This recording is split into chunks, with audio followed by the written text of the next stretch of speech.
Alright, let's take a look at another example where we are doing an application into a business or an economic type scenario where we're going to be utilizing the derivative. Okay, so here in this question we have a paint store that sells 270 pails of paint per month at a price of $32 each. A customer survey indicates that for each $1.20 decrease in price, sales will increase by 6 pails of paint. We want to determine the demand function, the revenue function, and the marginal revenue function. Okay, so if we're first finding our demand function is technically the unit price. So I'm going to let d of x represent the demand function, right?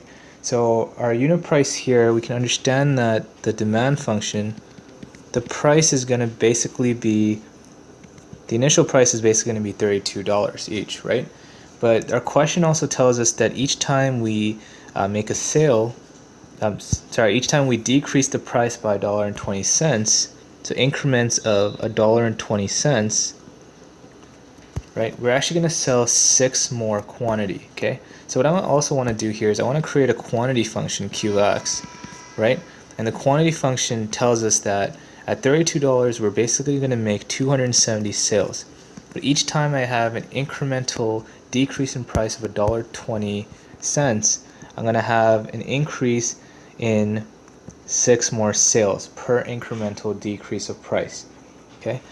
Now I have a demand function, I have a quantity function, right? We figured out our demand function, which is 32 minus $1.20 x, right? So every time we do $1.20 incremental decrease in the price, we want to figure out the revenue function. So the revenue function here is basically r of x is equal to the quantity function, q of x, times the demand function, d of x, right? So technically what this is going to look like is this is 270 plus 6x times the demand function, which is 32 minus 1.20x.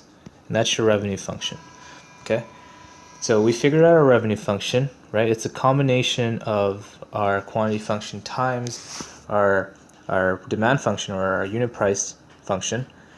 Then we want to figure out the marginal revenue. So if we're finding the marginal revenue, we're basically finding the first derivative of this, and you can kind of notice here that we have to utilize product rule. So r prime of x, which is the derivative of the revenue function with respect to x number of units sold, right? The marginal revenue is basically the revenue that is being gained by an individual or firm per unit that is being produced and sold, right? And this is basically going to give us, if we employ the product rule, it's the derivative with respect to x of, I'm going to do the left-sided factor, 270 plus 6x times 32 minus 1.20x plus the derivative of the rightmost factor, 32 minus 1.20x times the left factor, 270 plus 6x. I'm just going to clean this up by finding the derivative. So this is going to give us 6 times 32 minus 1.20x plus the derivative of negative 1.20x, so that's negative 1.20 times 270 plus 6x. Okay, so this is our marginal revenue. I'm just going to simplify this guy out.